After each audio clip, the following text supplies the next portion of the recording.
Hey there, everyone. This is Amber. So I don't normally do this, but I felt the Holy Spirit stirring me to make this video. And so first, I just kind of want to tell about it. This video is really about what we talked about at church today.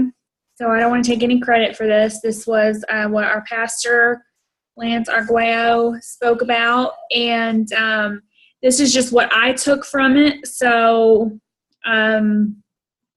this is what I got out of it. So I don't want you guys to think, these words aren't exact from him. This is my interpretation of it. But it was just such a great message. And if you don't have a church home, we would love for you to come check us out at River of Life if you're in Hot Springs.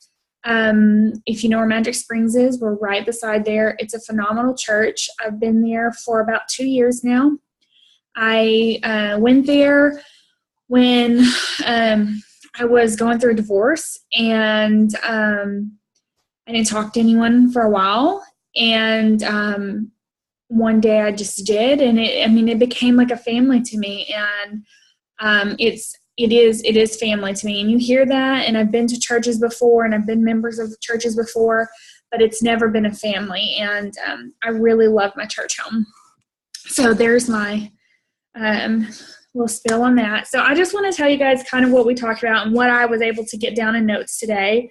So I'll be looking at my notes because I have lots of notes and stuff. So we were talking today about the Battle of Jericho, and we're talking about in Joshua and how the instruction that God gave the Israelites, and because Jericho, the city, was built up. It was like a fortress. People couldn't get through because they were so afraid of the Israelites.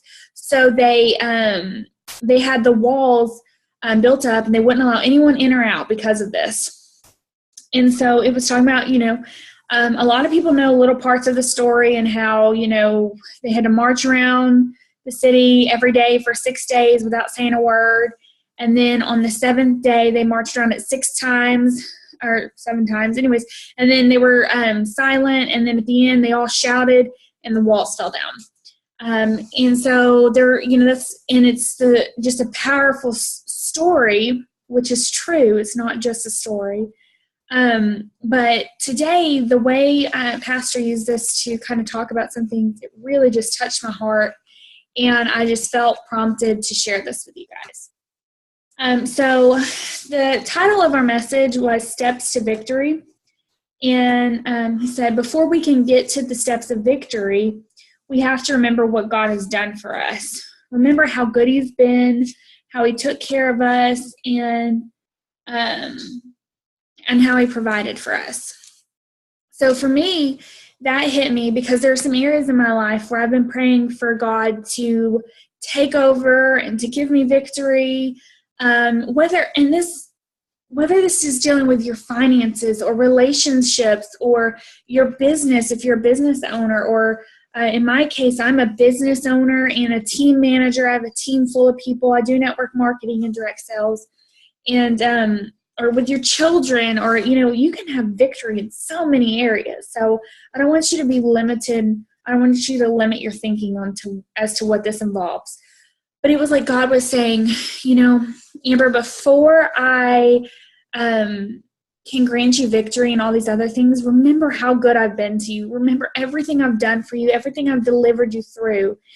And as he said that, I was doing a mental checklist through things that God has taken care of for me, from when I didn't have money for food, when I thought I was going to lose my home, when my kids were sick, and my son was in the hospital for off and on for a lengthy amount of time, and to losing jobs, to working 4 jobs.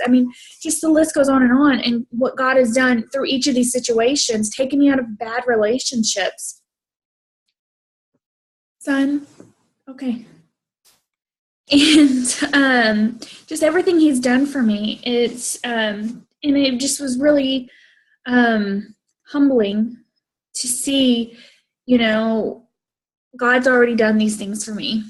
This is not any less important to him. He cares about me still just so much, or just as much. And so I know that he's there for me. And then he gave us 5 steps. Sissy, please stop. Go get in bed. I love you. Go get in bed now. 5 steps for getting prepared for your victory. Step 1 was be strong and courageous.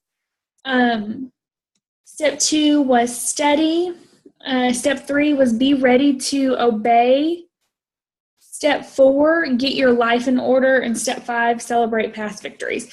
And really, when I say steps, what we were actually talking about were the actual chapters of Joshua, kind of what Joshua, chapter 1 was about being strong and courageous and so on all the way through.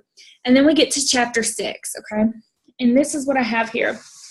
The outlook of your battle may not always be the outcome of your battle.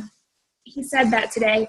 And that was so powerful to me, because just because your battle looks impossible or looks like this huge task that can't be accomplished, it doesn't mean that it actually is. Doesn't mean that that's going to be the outcome, because when God's involved, nothing is impossible. Every time something bad happened, the Israelites wanted to run back to Egypt. That was another thing that struck me. How many times are we just so fickle? Like something bad happens and we just want to run and go back to Egypt. And Egypt is a place, but in the Bible it meant more than just a place. It was, Egypt could be another way to say sin, past life, things like that. So Egypt was like a bad place. And that's what it was referred to during those times. So yes, it was a physical place, but it also meant running back to those, to their past ways. And so, how many times do we're in a situation, you're in a relationship and something rocky happens and you're like, I just want to go, I'm done with them. I'm going to go back and be single again. Or, you know what? I just can't take my boss. They snapped at me again. I'm just going to quit and go back to whatever I was doing before. Or, this Christian thing is so stinking hard. People are so ugly to me. I'm going to just go back to drinking all the time. And it was so much easier then. How crazy are we to think that just because we're Christians that now everything is going to be so smooth and perfect for us? No. We're going to go through trials and we're going to go through things, and those things are going to take us to better places. They're going to help us grow and to help build our walk with God. And it was just kind of like God was telling me then, how quick are we to run when we think something isn't going the way it's supposed to? Just because it looks like it's not going our way, just because we look like we're not successful, just because it looks like your bills aren't going to be paid, just because it looks like in your business you aren't prospering yet and you just want to give up and run, doesn't mean that that's going to be the outcome, okay? Because remember, when God is in something, it doesn't matter what anybody else says. It doesn't matter the circumstances, okay? And then it said, but the walls came down. How did they get victory? How did the Israelites get victory? Number 1, they listened to the Lord. And I wrote down, he loves us and wants the best for us. He gave Joshua directions, which seemed crazy, right? Let me go here in my Bible real quick. God gave Joshua these directions. And he says, just to summarize, he wants the army to march around the camp silently. Okay, let me find it here. March around the city once with all the armed men. Do this for 6 days. Have 7 priests carry trumpets of ram's horns in front of the ark. On the 7th day, march around the city 7 times with the priests blowing the trumpets. When you hear them sound a long blast on the trumpets, have the whole army give a loud shout. Then the wall of the city will collapse and the army will go up and everyone straight in. Were those not some odd commands? I mean, could you imagine being in that army and your leader says, okay, here's what we're going to do. We are going to walk around this city 6 times. We're going to march, and we're not going to talk. And we're going to do it once every day for 6 days. And on the 7th day, we are going to march around the city 7 times. And the trumpets are going to play. And after that last trumpet sounds, we're all going to shout. And then the walls are just going to fall down. They're going to fall down flat, and we can just walk right in. Okay, if somebody told me that, I would be like, okay, this person's crazy. I'm not following them. They're going to get me killed. But that's not what happened. Those were the directions that God gave us. And today, Becky Arguello, she was speaking on stage during our worship, and she said something about how sometimes when we hear something and it's a little weird, it's the Holy Spirit. Because sometimes what he tells us is strange. It doesn't go by our worldly views, what we think should happen. Okay, but when God gives you directions, follow them. The battle was not Joshua's. The battle was the Lord's. Joshua just had to be obedient. If he is telling you to do something, listen, the Lord, not Joshua. And then I have Psalm 27:14 wrote down in my notes. And then I wrote, wait patiently for the Lord. Let me just go to Psalm 27:14 here. It says, wait for the Lord, be strong and take heart and wait for the Lord. Other versions say be patient. I'm reading out of an NIV version. Sometimes it's hard to wait on God. Okay, I have the worst problem with patience, but I know that God is going to follow through. I know that he's going to provide for me. Listen to God and hear what he says. Listen to him. Step 2 in our steps to victory was follow the instructions. Okay, God tells us, he told them to march around the city once a day for 6 days without talking. Hey, God's very specific. He didn't say, hey, just go, walk around a few times, you count. And he said, no, he said, march around the city all the way around it for 6 days. Do it one time. And he talked about the 7 trumpets. And on the 7th day, you're going to march 7 times. I mean, he laid it out specifically. And if God tells you specifically how to do something, you're not going to go, we don't need to go and say, okay, we're going to march around the city 3 times, or we can talk while we're doing it. No. When God tells you to do something, listen to it, no matter how crazy it sounds. Okay? What if they had tried to knock it down early? This is something else Pastor Lance said today. What if they said, you know what? I think what we've done is good enough. Let me just run up there and kick it down. Do you think the walls would have fallen? No, because they wouldn't have been obedient. They would have tried to have done it on their own, but instead they'd listened to the instructions God gave them, and they listened, and then they did them. Let's see. The crazy thing is, the Lord knows what he's doing, even if it seems weird. If we don't follow his instructions, this hit me too. He said, if we don't follow his instructions, maybe someone wouldn't have been saved. And this was a different story, but I didn't write down the story, and now I can't remember exactly the words to it. But basically along the lines of this, it reminded me of a situation with me. Okay. There was I was dealing with depression, and God prompted me to go speak to my pastor about it. And I didn't want to do that. It was embarrassing. But I did. And I went and spoke with my pastor about it. And I'd been praying, God, use me, use me, use me. And so I went to my pastor and I said, I don't know what's going on. I'm struggling with this depression. I can't even get out of bed. All I want to do is lay there and cry. It's like I can't move. I feel so disconnected from God. And I don't know why, because I don't want to be. I want to be close to God. And I'm praying, but sometimes I just don't even have the strength to pray. So I just say, Holy Spirit, pray for me. And my pastor's just like, yeah, and he prays with me. Then a few minutes later, he goes up on stage and he tells us how he has been struggling with depression. And then he said he felt the Holy Spirit was prompting him to ask the congregation who all had been dealing with depression. And if they were dealing with depression, to come down front, because we were going to pray over it right then and there. Y'all, I feel the Holy Spirit right now. And guys, majority of our church, I mean, like a good 75% of the people, if not more, walked down to the front.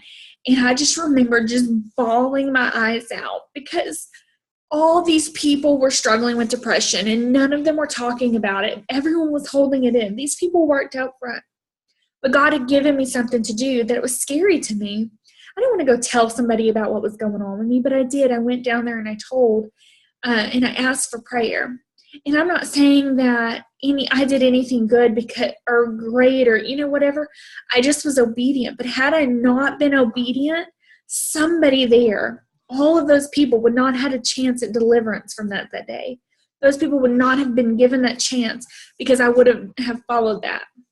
I tell my teammates, my girls on my team and my business all the time, we have, our company is a Christian company. And when I share my business with people, I don't just share it with them because I'm trying to make money. Honestly, that's not even something I focus on. I focus on, God, how can I help somebody? And I know that the money will come. But I always say to them, we have something that is life-changing in our hands. If I don't share this, somebody else could be missing out. It's not about helping me. It's about helping them. And if I don't go out and I don't do that, how could it, it could be hurting someone. What if I feel prompted by the Holy Spirit to give someone a business card that he might intend to change their life with, or maybe they need a prayer or maybe they just need someone to come talk to them. And that business card is what I have that I can go up to speak to someone. That's what gives me my confidence. And I choose to ignore that, and that person misses that opportunity completely because I didn't listen. Do you want that on you? I don't. And that was just what I took from that. And so step number 3, this was a really hard step. He said, be quiet. Sometimes we have to just shut up.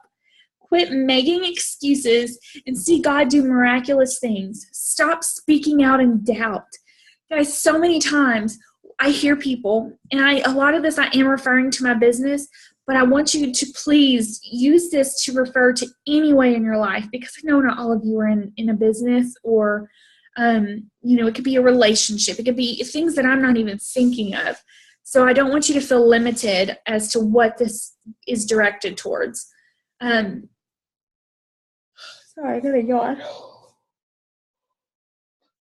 So many times I see people who say, you know what, I've done this and I'm not being successful. I haven't seen anything come from it. You are speaking doubt over yourself. You're putting that in your mind. You know what? Just don't talk.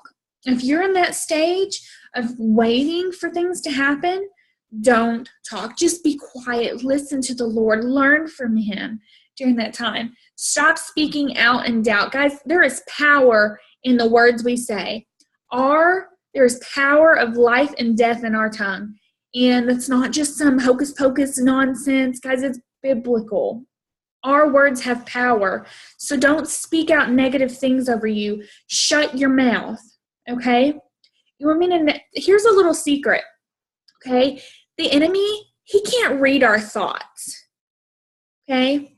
He doesn't know what's in our mind, but he can hear what we audibly say. And if you're not audibly speaking negatively, he can't hear that. Okay? You have the power to not spread that stuff. Don't speak death to yourself. Speak life. Okay? Wait. Psalm 62:1. I wait quietly for God.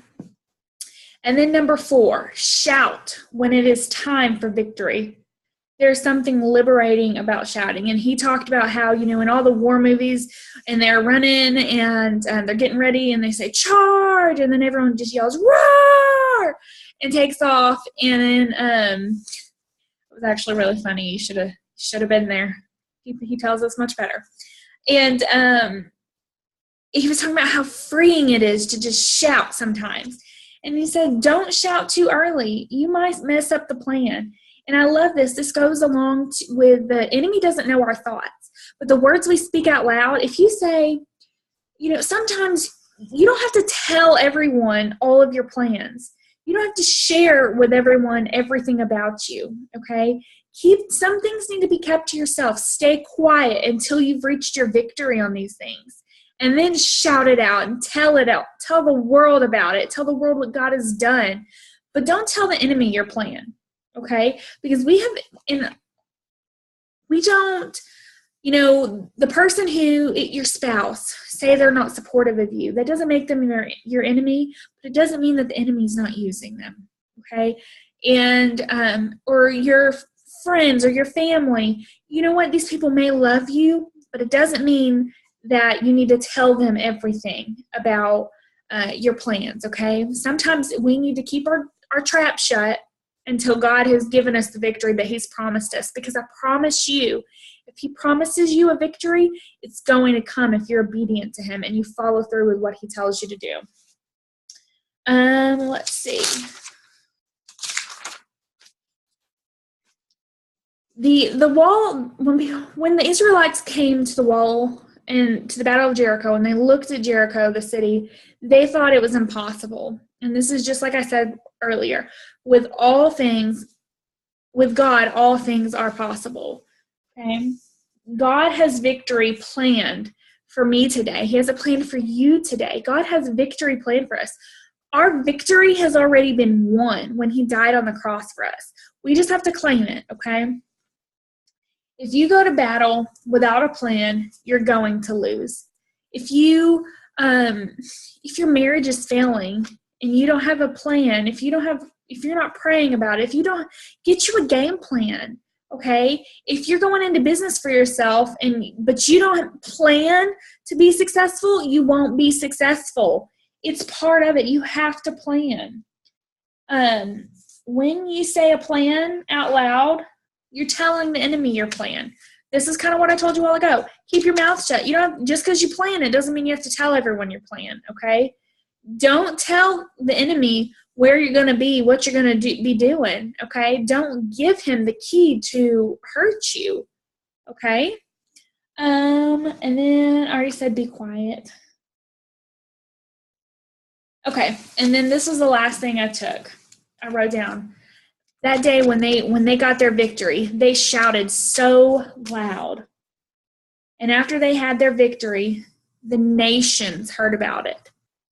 And then they came running to them. All the nations who didn't want to help them, didn't want to support them, but the nations heard about their victory. And they came running to them, and they wanted to join forces with them.